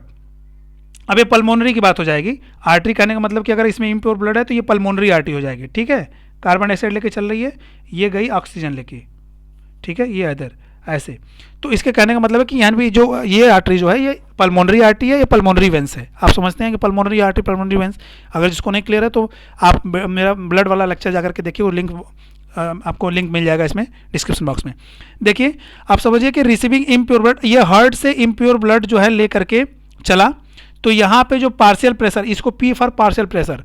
Partial pressure क्या होता है कि हमारी लंग्स में हवा का प्रेशर कितना है, पार्शियल प्रेशर, वही इसको हम समुद्र सतह से नापते हैं, ये सी सरफेस से नापते हैं। वहाँ पे 760, किसी भी गैस का पार्शियल प्रेशर निकालने के लिए आप 760/100 और उसके सापेक्ष में ऑक्सीजन का निकाल रहे हैं, तो ऑक्सीजन कितना होता है रख करके निकाल लेंगे, यहीं से आपको निकल जाएगा कितना पार्शियल प्रेशर होता है। तो कह रहा है कि जब ये हार्ट से चला तो यहाँ पे ऑक्सीजन का जो पार्शियल प्रेशर है वो कितना है, 40 mmHg, 40 mmHg है। कार्बन डाइऑक्साइड का प्रेशर कितना है, 46 mmHg, 46 mmHg, यानी कार्बन डाइऑक्साइड का प्रेशर ज़्यादा है हार्ट लेवल पे, ठीक है। जब ये चला तो अभी लेके चला इधर से, ठीक है। आइए एक बार मैं पूरा फिगर दिखा देता हूँ आपको। देखिए ये चल रहा है, अब दिखा रहा है कि ये देख लीजिए एक बार, ये प्लाज्मा हो गया, ये कैपिलरी हो गई, ये सब आरबीसीज, ये जो छोटे छोटे हैं ये सब आरबीसीज हैं, ठीक है, आरबीसीज हैं ये सब, आप समझ गए। ये गैस जा रहा है ऐसे, देखिए इधर है, यहाँ पे ये चीज़ अभी मैं बताऊंगा, अभी फिगर में दिखाऊंगा। अब आइए देखिए, ठीक है, अब ये इधर इधर निकल गया, ठीक है। तो कह रहा है कि कितना लेके चला, ऑक्सीजन का इतना है, कार्बन डाइऑक्साइड इतना, बस आपको किसका ज़्यादा किसका कम है ये ध्यान रखना है। इधर आया हार्ट से चल रहा है, इम्प्योर ब्लड चल रहा है। फिर देखिए यहाँ पे क्या हो जाएगा, अब देखिए ये हमारा है क्या, ये एल्वियोलाई, वायु कोष्ठ जो आखिरी छोर है, ब्रोंकाई, ब्रोंक्यूल्स है ना, फिर एल्वियोली, वायु कोष्ठ। यहाँ पे जो है ये ऑक्सीजन आ रही है, ठीक है, फिर निकल रही है कार्बन डाइऑक्साइड। अब देखिए क्या है, यहाँ पे जो ऑक्सीजन का प्रेशर वो कितना है, 104 mmHg है, 104 mmHg। कार्बन डाइऑक्साइड कितना है, 40 mmHg। बात समझ आ गई। हमने जो ऑक्सीजन लिया था, सांस लिए हैं, तो उसमें जो आया है वो ऑक्सीजन ज़्यादा होगा, ठीक है। कार्बन डाइऑक्साइड हार्ट में मीन्स लंग्स में, एल्वियोलाई में, ऐसा तो है नहीं कि एल्वियोलाई से पूरा कार्बन डाइऑक्साइड निकल जाएगा, है लेकिन कम है। तो देखिए अब क्या होगा, यहीं से एक्सचेंज हो जाएगा। कैसे एक्सचेंज हो जाएगा, यहाँ पे देखिए इसमें जो आ रहा है, इसमें ऑक्सीजन कितना है, इसमें ऑक्सीजन का प्रेशर कितना है, 40, यहाँ पर ऑक्सीजन कितना है, कितना 104। तो क्या होगा, तुरंत यहाँ चेंज हो जाएगा ना, यहाँ ऑक्सीजन इंटर कर जाएगा, इसमें कार्बन डाइऑक्साइड कितना है, 46, यहाँ कार्बन डाइऑक्साइड कितना है, 40, तो कार्बन डाइऑक्साइड इसमें चला जाएगा, ठीक है, और ऑक्सीजन इसमें आ जाएगा। तो ये हो जाएगा ऑक्सीजन और ये हो जाएगा इधर से कार्बन डाइऑक्साइड। बात समझ में आ गई।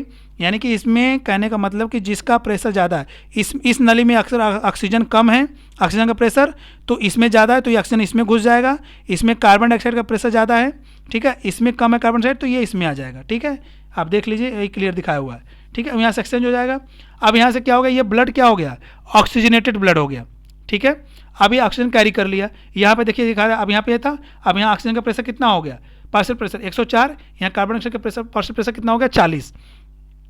अब यह लेकर के जो है निकल लेगा कहाँ पे, carrying pure blood to the heart. अब यही हार्ट से ये चला था, अब ये हार्ट को फिर लेके जाएगा पल्मोनरी वेंस। अब यहाँ पे इसमें ऑक्सीजनेटेड ब्लड है, इसमें ऑक्सीजन मिला हुआ है। अब ये फिर आगे से वहाँ से फिर क्या हो जाएगा, पूरी टू द होल बॉडी। तो किसके बेस पर देखेंगे, यहाँ बता रहा है कि air in the lungs alveolus, ठीक है, ये लंग्स का एल्वियोलस है, ठीक है। बात समझ आ गई।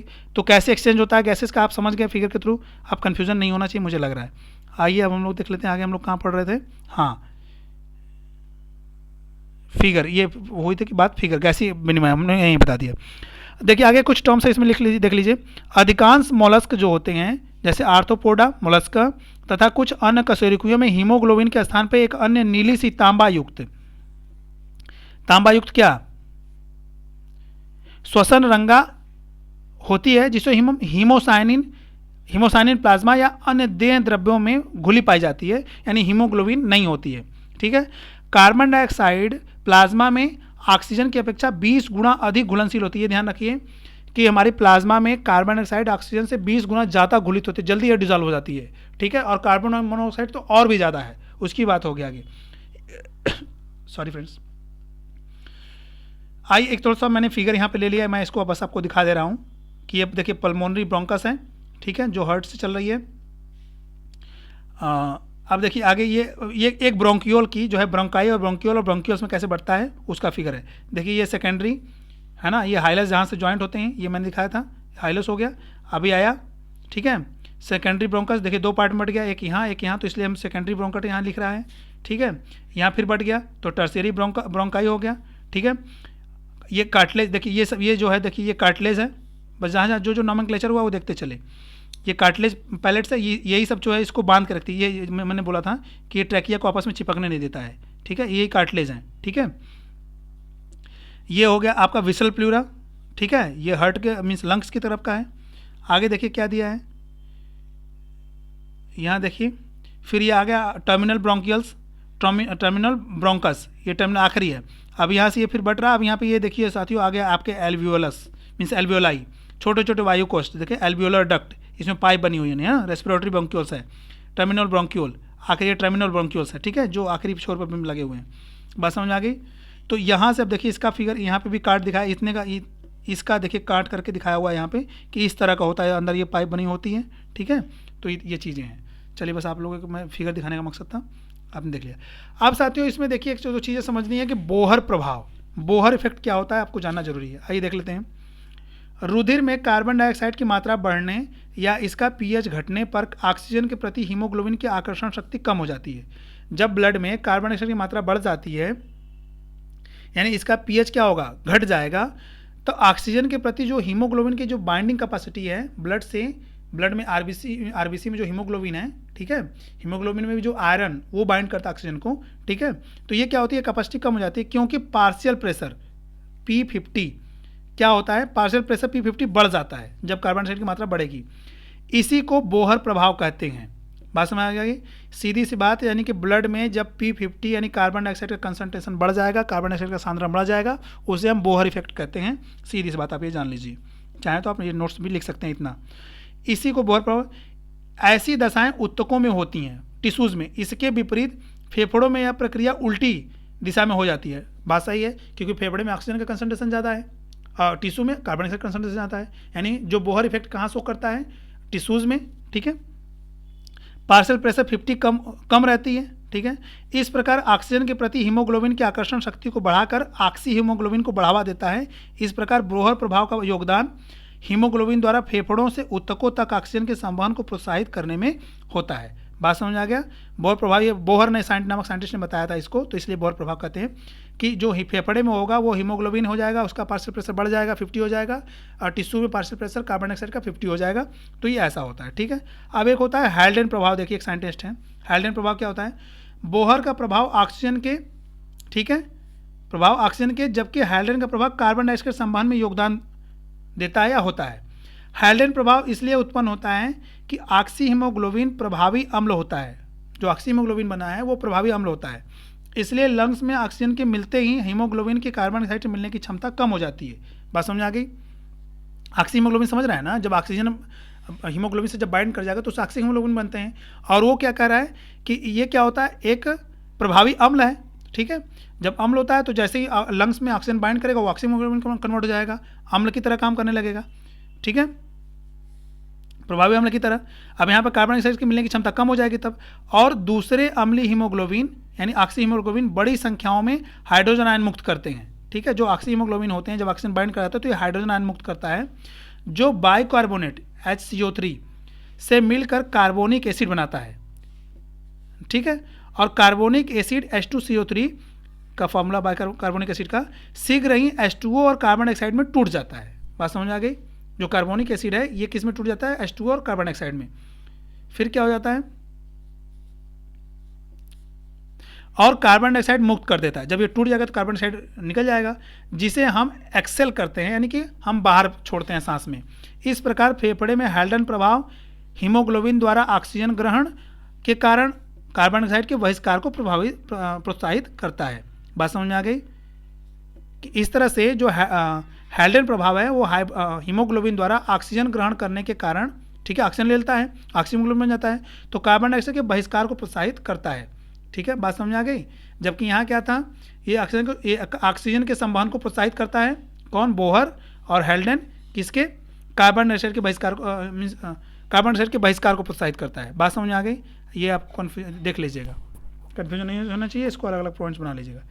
ये साथियों मैंने आपको फिगर दिखाई दिया था, इसको फिगर लेने का इंक्लूड करने का मतलब बस इतना ही था कि देखिए यहाँ पे लिखा है एक्सपीरेशन, जब हम सांस छोड़ते हैं तुम्हारा डायफ्राम क्या होता है, ऊपर चला जाता है, ठीक है, सिकुड़ता है मतलब, तो यहाँ से ऑक्सीजन देखिए एरो दिखा रहा है कि निकल रहा है, ठीक है, ये दिखा रहा है कि चेस्ट है, ये ट्रैकिया से ऑक्सीजन निकल रहा है। यहाँ पे जब हम इंस्पिरेशन, जब इंस्पायर करते हैं तो ऑक्सीजन देखिए आ रहा है, ये हमारा लंग्स फैल जाता है, तो ये देखिए लंग्स, ये ट्रैकिया जो है, सॉरी डायफ्राम देखिए क्या हुआ, फैल गया, ये डायफ्राम देखिए फैल गया ना, और ये एरो भी दिखा रहा है, ये वाला एरो देखिए, ये एरो दिखा रहा है, नीचे की तरफ दिखा रहा है, ठीक है, तो ये फैल जाता है। बात समझ में आ गई। ये देखिए साथियों स्टर्नम है, यहाँ पे ये रिप्स है हमारी, जो रिप्स को जोड़ के रखता है उसको स्टर्नम बोलते हैं, ठीक है। चलिए ये वर्टिब्रल कॉलम, थोरैसिक केज उसी को भी बोलते हैं। चलिए अब आगे देखते हैं क्या है, वीडियो लंबा हो रहा है, फटाफट देखते हैं। परंतु उत्तकों में ऑक्सीजन के बहिष्कार को प्रोत्साहित करता है। अच्छा कुछ छूट गया था उसमें से, यहाँ पे देखिए कार्बन डाइऑक्साइड के बहिष्कार को प्रोत्साहित करता है, कहाँ पे, हीमोग्लोबिन ऑक्सीजन ग्रहण करने के कारण कार्बन डाइऑक्साइड के बहिष्कार को प्रोत्साहित करता है, और यहाँ पे क्या है, परंतु उत्तकों में ऑक्सीजन के बहिष्कार को प्रोत्साहित करता है। और बोहर प्रभाव क्या था, उत्तकों में कार्बन डाइऑक्साइड के बहिष्कार को प्रोत्साहित करता था, ठीक है। कार्बन मोनोऑक्साइड हीमोग्लोबिन से उसी स्थान पर जुड़ती है जहाँ पर ऑक्सीजन, लेकिन इसके प्रति हीमोग्लोबिन का आकर्षण लगभग 250 गुना अधिक होता है। ये आपको ध्यान रखना है, कितना अधिक, 250 गुना। कार्बन मोनोऑक्साइड ऑक्सीजन की अपेक्षा ब्लड से बाइंड करने की कैपेसिटी, हीमोग्लोबिन से बाइंड करने की कैपेसिटी कार्बन मोनोऑक्साइड की 250 गुना ज़्यादा होती है ऑक्सीजन की अपेक्षा। आइए गैसीय विनिमय देखते हैं। गैसीय विनिमय अनुपात क्या होता है, इसको श्वसन भागफल या रेस्पिरेटरी क्वोटिएंट बोलते हैं, क्वोटिएंट RQ के नाम से भी जानते हैं। यह कार्बन डाइऑक्साइड के उत्पादन और ऑक्सीजन के ग्रहण का अनुपात होता है, यानी कार्बन डाइऑक्साइड का कितना उत्पादन हो रहा है, ऑक्सीजन कितना ग्रहण किया जा रहा है। तो R या RQ बोलते हैं। इसमें क्या होता है, rate of carbon dioxide output और रेट ऑफ ऑक्सीजन इनटेक, यानी हमने कार्बन डाइऑक्साइड कितना छोड़ा, ऑक्सीजन कितना लिया, ठीक है, इसको निकालते हैं। तो इसका अलग अलग सबस्ट्रेट के लिए अलग अलग होता है। देखिए कार्बोहाइड्रेट का हम निकाल लेते हैं RQ, तो कितना होता है, कार्बोहाइड्रेट का ये फार्मूला है, प्लस ऑक्सीजन के प्रेजेंस में ये टूटता है, तो 6 कार्बन डाइऑक्साइड मॉलिक्यूल निकलते हैं, इधर 6 ऑक्सीजन मॉलिक्यूल लिए जाते हैं। ये 6 मॉलिक्यूल किसके, वाटर के भी निकलते हैं। तो अब इसका अगर कार्बोहाइड्रेट का RQ निकालेंगे तो 6, अब देखिए CO2 अपन O2 जो भी है, तो कार्बन डाइऑक्साइड के कितने थे, 6, ठीक है, कार्बन डाइऑक्साइड 6 हैं, तो 6, और यहाँ पर भी 6, 6/6, 6/6 कर देंगे तो कट करेंगे तो ये 1 आ जाएगा, यानी कार्बोहाइड्रेट का RQ कितना होता है, 1 होता है। बात समझ आ गई। चलिए प्रोटीन्स के लिए कितना होता है, लगभग ये भी एक होता है, मैंने सॉल्व नहीं किया, वो आप देख लीजिएगा। और इसको वसा का 0.7 होता है, ये ध्यान रखिए। कोशिकीय श्वसन साथियों, अब इसके बाद हम लोगों को ब्रीदिंग खत्म हो गया, अब हम लोगों को पढ़ना है रेस्पिरेशन, सेलुलर रेस्पिरेशन, जिसमें हम लोग पढ़ेंगे क्या, ग्लूकोज मॉलिक्यूल का कैसे ऑक्सीडेशन होता है, पायरुविक एसिड में कैसे कन्वर्ट करता है, फिर वो पायरुविक एसिड क्रेब्स साइकिल के लिए जाता है, क्रेब्स साइकिल में कैसा उसका पूर्ण जारण होकर के कितने स्टेप्स हैं, उससे होकर के 38 ATP जो ATP का फॉर्मेशन होता है एनर्जी के फॉर्म में। तो इसको हम एक सेपरेट लेक्चर बना देंगे, क्योंकि काफ़ी वीडियो लंबा हो जाता है, ठीक है। तो सेपरेट लेक्चर में आपको इसको प्रोवाइड करा दूंगा सेलुलर रेस्पिरेशन को, ठीक है। आइए अब कुछ देख लेते हैं क्या है। ये आपने फिगर देख लिया है। अब साथियों क्या है, रेस्पिरेशन से कुछ रिलेटेड सम इंपॉर्टेंट की पॉइंट्स जो हैं वो उसको आप देख लीजिए, फटाफट इसको हम लोग पढ़ देते हैं। इसको आप नोट जरूर बना लीजिएगा, एग्जाम में पूछे जाने के चांसेस यहाँ से हैं। एनाएरोबिक रेस्पिरेशन अकर्स इन क्या है, इंटेस्टाइनल पैरासाइट, ठीक है, सच एज दैट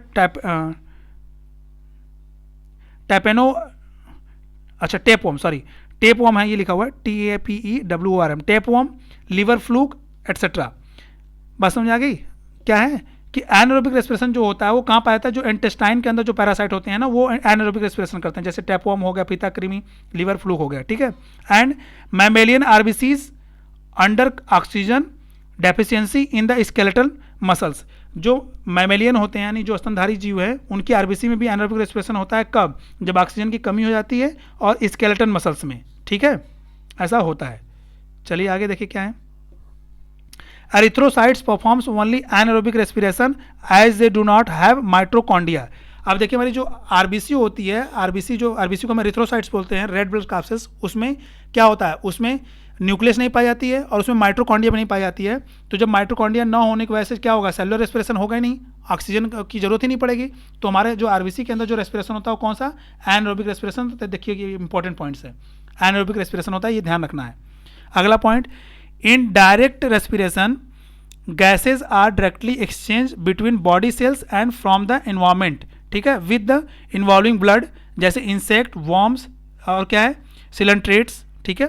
इसमें ब्लड का कोई इन्वॉल्वमेंट नहीं होता, ये डायरेक्ट जो है किससे, वातावरणीय वायु को जो है ये लेते हैं ट्रैकिया के थ्रू, ठीक है। The prime respiratory organ in the vertebrates is lung, ये आपको पता ही है कि प्राथमिक जो है श्वसन अंग कौन सा है वर्टिब्रेट्स में, वो लंग है। Mammalian lungs principally act as the क्या, सक्शन पंप। जो मैमल का जो लंग्स होता है वो किस सिद्धांत पे काम करता है, सक्शन पंप। सक्शन पंप समझते हैं, कोई चीज़ खींचना और छोड़ना, उसके बेस पे क्या है। Pharynx serves as the common passage for both air and food. जो फेरिंग्स होता है ये कॉमन पैसेज काम करता है, फेरिंग से ही हमारी हवा भी होके जाती है और फूड भी होके जाता है। अच्छा मैंने इसको बता नहीं पाया, मैं एक चीज़ बता देता हूँ आपको, ये देख लीजिए। सपोज करिए कि एक ये हो गया, एक ये हो गया, ठीक है, ये आपस में मिल जाएंगे, ये ऐसे, ठीक है। मैंने बताया था कि ये हो जाएगा आपका, ये हो गया माउथ, ये हो गया नोज़, आप बस इतना जानिए। मैं एम लिख दे रहा हूँ, ये नोज़ लिख दे रहा हूँ। यहाँ पर साथियों आपका होता है ग्लाटिस, इपीग्लाटिस जिसे बोलते हैं, और ये होता है यहाँ पे फिर जो होता है आपका ये फायरिंग्स, ये है फायरिंग्स, ठीक है। पी से मैं नोट करता हूँ। तो अब होता क्या है कि अब इसके बाद जो है ये पाइप बढ़ जाती है, यहाँ पर ये दोनों पाइप आपस में आकर जुड़ती हैं। हमने भोजन खाया, हवा सांस लिया, दोनों साथ में आ गया। तो जब भोजन को निगलना होता है ना, जब भोजन को निगलना होता है, अगर हवा पहले आ रही है तो ये जो एपिग्लाटिस होता है क्या, वो इधर को घूम जाता है, ठीक है। ये मान लीजिए भोजन वाली नली है, ठीक है, या श्वास वाली नली, इधर मान लीजिए ये श्वास, अच्छा इसको हम वो कर दे रहे हैं, एयर वाला कर दे रहे हैं, इसको फूड लिख दे रहे हैं, ठीक है, ये फूड। तो क्या होगा, हम श्वास ले रहे हैं तो ये क्या होगा, ये इधर घूम जाता है। इसको मैं मिटा दूँ, हाँ चलिए कोई नहीं। अब जब एयर आ रहा है तो ये क्या होता है, इधर घूम जाता है एपिग्लाटिस, तो ये एयर जो है इधर से होते हुए एयर वाली नली से होकर चली जाती है। और जब हम भोजन इंगल्प करते हैं, जब हम फूड लेते हैं, तो जब सपोज करिए कि अब हमने फूड लिया तो ये क्या हो जाएगा, इधर घूम जाएगा एपिग्लाटिस, ये फूड इधर से होते हुए इधर निकल जाता है, ठीक है। ये पाइप बटा हुआ है, ये फायरिंग से यहाँ पे है। तो होता क्या है कि ये एपिग्लाटिस ही मेन रोल इंपॉर्टेंट करता है। कभी कभी हम खाना खाते वक्त कुछ सोचने लगते हैं या बात करते हैं, तो क्या होता है, हमारी सांस और भोजन दोनों साथ में जाती है, तो यही फायरिंग्स क्या होता है, एपिग्लाटिस इधर का उधर हो जाता है। तो क्या होता है, भोजन इधर न जा करके भोजन इधर आ जाता है, ठीक है। तो हमको छींक आती है, या फिर क्या होती है, हमको सांस लेने में दिक्कत होती है, या किसी को हमारा ब्रेन कहीं और काम कर। अच्छा, ये एपिग्लाटिस को कौन कंट्रोल करता है, जो एपिग्लाटिस था इसको हमारा कंट्रोल करता है ब्रेन हमको मैसेज देता है एपिग्लाटिस को कि देखो भाई भोजन का पार्टिकल जा रहा है, ठीक है, भोजन जा रहा है, ठीक है, तो तुम श्वास नली को बंद करो। तो ये श्वास नली बंद कर देता है। और जब सांस लेते हैं, ठीक है, मीन्स भोजन सांस जब लेते हैं तो कहता है कि भाई देखो सांस हवा जा रही है, तुम भोजन नली को बंद करो। तो ये फिर क्या होता है, इधर घूम जाता है। अब यही ब्रेन जब हम खाते खाते कभी कुछ सोचते हैं, यहाँ पे कहीं चिंता में होते हैं, कोई और ध्यान होता है, हमारा ब्रेन सही मैसेज को नहीं दे पाता है एपिग्लाटिस को, तो ये इधर का उधर उल्टा का उल्टा खुल जाता है। इससे क्या होता है, हमको हमारी सांस नली में भोजन चला जाता है। तो खाना खाते समय ज़्यादा बात नहीं करनी चाहिए, ठीक है, और न तो कुछ सोचना चाहिए, सीधे खाना खाना चाहिए। चलिए आगे क्या है, फेरिंग्स हमारा सबसेज कॉमन पैसेज ये हो गया। लैरिंग्स is called the Adam's apple in the man, ये भी आपको जानना है कि लैरिंग्स को एडम एप्पल्स कहते हैं। आगे क्या है, an inflammation of the larynx is called the larynges, क्या है, लैरिंजिटिस, ठीक है। जब हमारे हमको ग्रसनी में जब हमको जलन होता है, मीन्स कहते हैं ना गला जल रहा है, तो उसको हम क्या बोलते हैं, लैरिंजिटिस, ठीक है। आगे क्या है, epiglottis is structure that prevents the enter of food into respiratory tract during swallowing, बात समझ आ गई, मैंने बता दिया। The covering of a lung is called the pleura, बात समझ आ रही है। और क्या है, surfactant is a lipid surface tensions lowering agents which prevents the alveoli from the collapsing during respiration. हमारी जो एल्वेलाई लेवल पर, मैंने अभी ट्रैकिया को बताया था, अब जो हमारी एल्वियोलाई होती है, जो ऐसे एल्वियोलाई होती है, ये भी आपस में न चिपक जाए, इसके लिए एक पदार्थ है क्या, सर्फेक्टेंट, जो लिपिड सरफेस को होता है, क्या कहता है, ये लिपिड की बनी होती है, और ये सरफेस टेंशन को क्या करती है, लोअर एजेंट्स होते हैं जब, ठीक है, यानी जब लोअरिंग एजेंट्स मतलब जब हवा का प्रेशर कम होता है तो ये एल्वियोलाई आपस में चिपक न जाए, उसको बचा के रखता है। आगे क्या है, passage of entering the air into the lungs, ये मैंने बता ही दिया था कि इनहेल ऑक्सीजन, फिर माउथ या नोजल पैसेज या नोजल चैम्बर, फिर लैरिंग्स, फिर ग्लाटिस, फिर ट्रैकिया, फिर राइट एंड लेफ्ट ब्रोंकाई, फिर ब्रोंकियोस, फिर एल्वियोलाई। ठीक है, चलिए तो ये आप देख लीजिएगा। आगे क्या है, the concentration of diaphragm, sorry contraction of diaphragm assist in inspiration, जब डायफ्राम का कंट्रैक्शन और रिलैक्सेशन होता है, सिकुड़ता है और फैलता है, तो उसी से इंस्पिरेशन होता है, ये मैंने बता दिया काफ़ी अच्छे से। अच्छा, एक चीज़ और देख लीजिए, कंट्रैक्शन ऑफ डायफ्राम, जब डायफ्राम कॉन्ट्रैक्ट करता है, सिकुड़ता है, तो मिक्चुरेशन होता है, यानी पासिंग ऑफ यूरिन। हमारा डायफ्राम देखिए सिकुड़ना है, तो इसको जब मिक्चुरेशन वाला प्रोसेस होगा, यानी हमको यूरिन में भी हेल्प करता है, और उसको उस डायफ्राम के सिकुड़ने वाली स्थिति को मिक्चुरेशन कहते हैं। ठीक है, जब डायफ्राम सिकुड़ता है और हमको डिफिकेशन में, यानी पासिंग ऑफ फीसेज, मल त्यागने में भी हमको डायफ्राम हेल्प करता है। ठीक है, उसको हम क्या बोलते हैं, डिफिकेशन एंड पार्टूसिशंस बोलते हैं। जब चाइल्ड बर्थ, जब किसी प्रेग्नेंट लेडी का, जब उसमें at the time of pregnancy होने के, जब वो बर्थ में होती है, यानी कि जब उसको प्रसव होता है, बच्चा जब बाहर होता है, तो उसमें भी डायफ्राम बहुत हेल्प करता है, उसको पार्टूसिशंस बोलते हैं। ठीक है, पार्टूरिशंस बोलते हैं। ठीक है, चाइल्ड बर्थ में भी हेल्प करता है। देखिए 3 जगह डायफ्राम का कंट्रैक्शन काम करता है। आप भी जब डिफिकेशन करते हैं तो आपको अनुभव भी होगा। चलिए आगे क्या है, breathing is physical process whereas respiration is a biochemical process which release the energy in the form of ATP, आपको पता हो गया। Inspiration is the active process and expiration is a passive process. Inspiration जो है वो सक्रिय process है और एक्सपिरेशन पैसिव निष्क्रिय प्रोसेस है। Inspiration is for about 2 seconds and expiration about 3 second से पता हो गया। In breathing lungs are neither completely filled, श्वसन में हमारा लंग्स पूरी तरह से न तो कभी भरता है with air nor completely emptied, न तो पूरी तरह से पूरी खाली होती है। And this condition is known as the pulmonary volume, इसको हम पल्मोनरी वॉल्यूम कहते हैं, यानी हमारा पूरा लंग न तो पूरी तरह से खाली होता है न पूरी तरह से भरता है श्वसन में, इसको हम क्या बोलते हैं, पल्मोनरी वॉल्यूम। ये आपको जानना है। आगे क्या है, टाइडल वॉल्यूम क्या होता है, tidal volume is the volume of air inspired and expired voluntarily in each normal breath, it is called the about 500 ml। Tidal volume क्या होता है, टाइडल वॉल्यूम पहले यह ध्यान रखिएगा कि 500 होता है, और क्या इनवॉलेंट्री अनैच्छिक क्रिया है। हम आप एक नॉर्मल ब्रीदिंग में, नॉर्मल सांस लेने में जितना ऑक्सीजन, जितना हवा अंदर लेते हैं, जितना छोड़ते हैं, इसी को हम टाइडल वॉल्यूम बोलते हैं। और वो कितना होता है, 500, आधा लीटर होता है, मैंने बताया था आपको ना, आधा लीटर, 500 ml या आधा लीटर, ऊपर बात हो चुकी है। और क्या है, इंस्पिरेटरी रिजर्व वॉल्यूम, एक देखिए अभी तो टाइडल वॉल्यूम होगा, एक है inspiratory reserve volume, IRV is the volume of air inspired over and above the tidal volume. कह रहा है कि टाइडल वॉल्यूम से ज़्यादा हमने जो एयर इंस्पायर किया है, ठीक है, किसके through, by deepest voluntary inspiration, ऐच्छिक क्रिया, मतलब जब सांस लंबी खींचते हो तुम्हारी ऐच्छिक क्रिया होता है, अपने से खींचते हैं ना। ठीक है, ऐच्छिक अनैच्छिक मतलब जो हमारी कंट्रोल के बाहर है, और ज़्यादा सांस खींचते तो कंट्रोल में है, हम अपने से खींच रहे हैं, तो उसको IVR बोलते हैं। ठीक है, तो कह रहा है deepest it is about 3000 ml, ये कितना होता है, यानी 3 लीटर के आसपास, यानी 3000 ml होता है। ठीक है, जो क्या था ये, हाँ, इंस्पिरेशन रिजर्व वॉल्यूम। ठीक है, इंस्पिरेशन रिजर्व वॉल्यूम, ये आपको ध्यान रखना है। आगे एक चीज़ और है, देखिए एक्सपिरेटरी रिजर्व वॉल्यूम, ये क्या होता है, is the amount of air expired over the above tidal volume. Normal tidal volume मतलब नॉर्मल 500 ml, नॉर्मल सांस लेने के बजाय हम ज़्यादा सांस जो छोड़ते हैं, एक्सपायर करते हैं, उच्छ्वास करते हैं, छोड़ते हैं of air by forcefully voluntary expiration, अपनी ऐच्छिक क्रिया के द्वारा और प्रेशर से। इट इज़ अबाउट 1100 ml, ये ज़्यादा से ज़्यादा हम 1100 ml ही हम छोड़ पाएंगे, प्रेशर से निकाल पाएंगे, जबकि लेंगे कितना, 3000 ml। ठीक है, एक और दूसरा है रेजिडुअल वॉल्यूम। ठीक है, is the volume of air that remains in the lungs after the most forcefully expiration, जब हम पूरे फोर्स से सांस छोड़ देते हैं, उसके बाद भी जो है जो हवा बची रह जाती है हमारी लंग्स में, वो उसको हम क्या बोलते हैं, रेजिडुअल वॉल्यूम। ठीक है, रेजिडुअल वॉल्यूम बोलते हैं। ठीक है, और इट इज़ अबाउट कितना, ये 1200 ml होती है, यानी लंग्स में जो बच जाती है। ठीक है, is the volume of air that remains in the lungs, जो लंग्स में बचा रह जाता है। बात समझ आ गई। अब आइए टोटल लंग्स कैपेसिटी देख लेते हैं कि हमारे लंग की टोटल कैपेसिटी कितनी है एयर लेने की। कैन होल्ड एक्स मैक्सिमम, हमारा लंग्स कितना होल्ड कर सकता है मैक्सिमम एयर, दैट इज कितना, टोटल कर लेंगे सभी का, tidal volume, inspiration respiratory volume, expiration respiratory volume and क्या है residual volume of air, it is about 55800 यानी लगभग 6000 के आसपास, ठीक है, ml यानी 6 लीटर, टोटल मिला देंगे तो 6 लीटर के आसपास हो जाएगा, 6000 ml, ठीक है। आगे क्या है, pulmonary ventilation is the product of tidal volume and respiratory rate.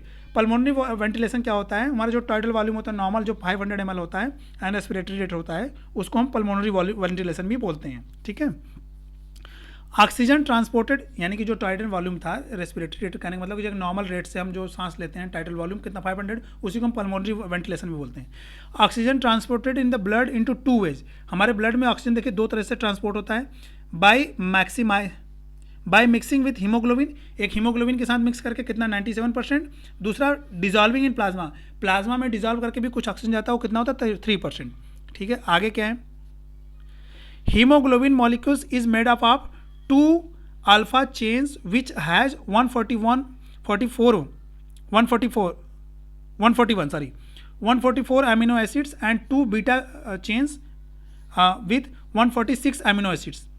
कह रहा है कि हीमोग्लोबिन मॉलिक्यूल्स क्या होते हैं, ये मेडअप ऑफ दो अल्फा चेन्स के बने होते हैं जिसमें कितने अमीनो एसिड होते हैं 141 अमीनो एसिड, और 2 बीटा चेन के बने होते हैं जिसमें कितने 146 अमीनो एसिड बने होते हैं, ठीक है।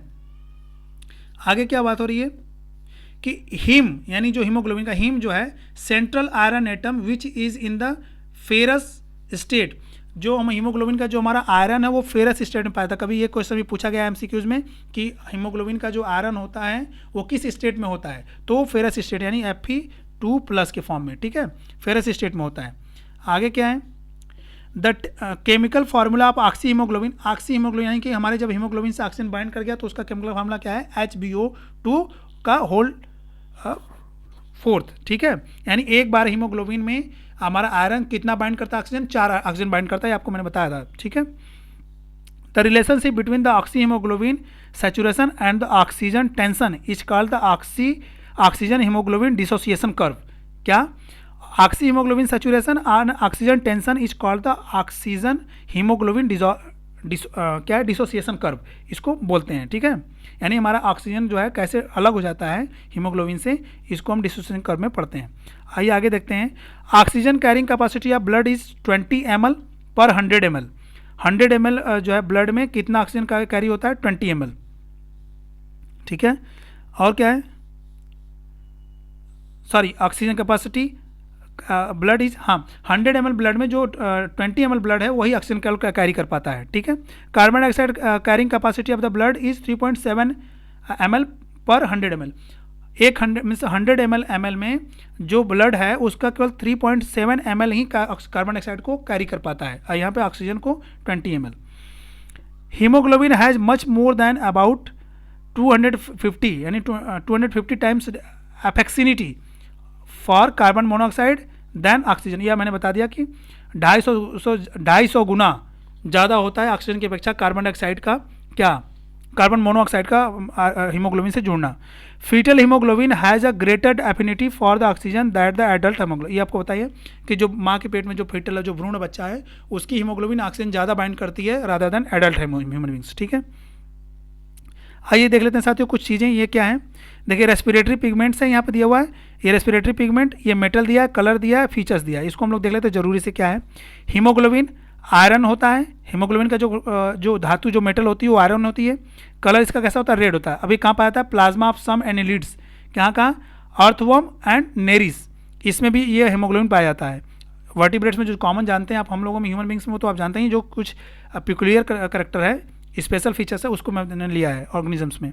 हीमोसाइनिन जो होता है, हीमोसाइनिन का जो मेटल होता है वो क्या होता है, कॉपर होता है, इसका कलर कैसा होता है, ब्लू होता है। कहाँ पाया जाता है, प्लाज्मा ऑफ क्रस्टेशियंस, ठीक है, जैसे प्रॉन होते हैं, और सम स्नेल्स, कुछ पाइला जैसे घोंगा, एंड सिफेलोपॉड्स सेपिया, ठीक है, इसमें हमारा क्या होता है, हीमोसाइनिन पाई जाती है, और कलर उसका कैसा होता है, ब्लू, आप जानते ही हैं। क्या है फिर, हीमोएरिथ्रिन, इसमें भी कौन सा मेटल है, आयरन है, कलर रेड हो जाएगा। ब्लड सेल्स, कौन सा, blood cells of some annelids, जैसे पॉलीकीट एंड और क्या है, मिलोना, ठीक है, मैगिलोना, सर जी है ये, सॉरी मैगिलोना, ठीक है। आगे क्या है, क्लोरो, अगला है क्लोरोक्यूरिन, इसमें भी कौन सी मेटल, आयरन, कलर कौन सा हो जाता है, ग्रीन, ठीक है। यहाँ पर देखिए आयरन था तो रेड, लेकिन यहाँ पे ग्रीन हो गया। प्लाज्मा ऑफ सम एनिलिड्स जैसे पॉलीकीट एंड साबेला, ठीक है। आगे देखिए क्या है, अच्छा आगे अगला देखिए क्या है, अगला है पिन्नाग्लोबिन, ठीक है। पिन्नाग्लोबिन कौन सा इसमें मेटल है, मैग्नीज, कलर के साथ brown. Plasma of some mollusc जैसे पाइला, कुछ मोलस्का के जैसे पाइला है उसमें ये पाई जाती है। इकाइनोडर्म वैनेडियम, ठीक है, ये देखिए इकाइनोडर्म है, ठीक है। एक मिनट साथियों, अगला है क्या, हाँ अगला देखिए क्या है, सॉरी साथियों इकाइनोडर्म नहीं, ये इकाइनोक्रोम है, ये वाला इकाइनोक्रोम। इसमें कौन सा मेटल है, आयरन, कलर रेड है। सिलोमिक फ्लूइड जो है इकाइनोडर्मेटा जो के जो ऑर्गेनिजम्स होते हैं इकाइनोडर्म में ये होता है, ठीक है। नेक्स्ट है आपका वैनेडियम, मेटल इसमें क्या है, वैनेडियम में होता है। कलर इसमें नहीं दिया होता है, इसका कलर कुछ कंफर्म नहीं है अभी तक। और क्या है, ब्लड ऑफ मेनी ट्यूनिकेट्स, ठीक है, ब्लड ऑफ मेनी ट्यूनिकेट्स के ये होते हैं ऐसे, ठीक है। अब साथियों नोट्स खत्म है, आइए कुछ चीज़ें मैं आपको थोड़ा सा फिगर के थ्रू समझाता हूँ। देखिए क्या होता है, जब हमारा ऑक्सीजन बाइंड करके एल्वियोलाई के फॉर्म में, हमारा ये देखिए जो ये है ना, ये एल्वियोलाई है, ठीक है।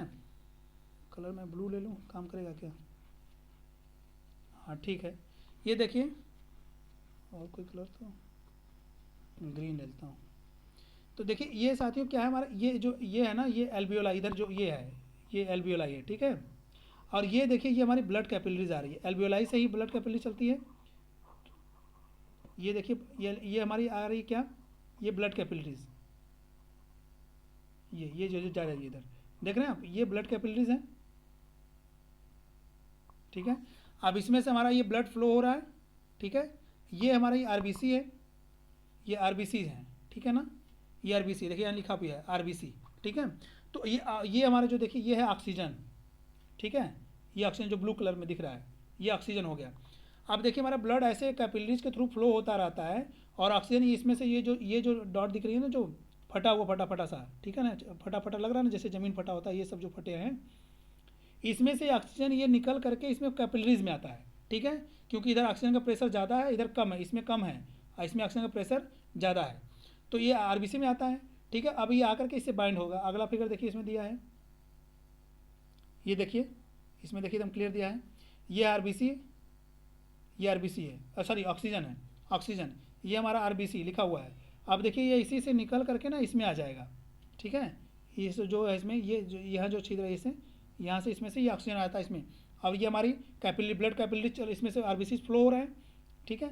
तो जब इससे बाइंड करेगा तो अगला फिगर में देखिए ये तुरंत रेड हो जाएगा, देखिए अब देखिए ये इसमें ऑक्सीजन बाइंड कर गया, अब देखिए ये रेड कलर में हो गया, आरबीसी हमारा रेड कलर हो गया। अब इस कैपिलरीज में जो ये सब कार्बन डाइऑक्साइड भी तो मौजूद होगा, अब ये कार्बन डाइऑक्साइड देखिए ये इसमें जा रहा है, ठीक है, इससे ये निकल इसमें से होकर के इधर चला जाता है, ठीक है।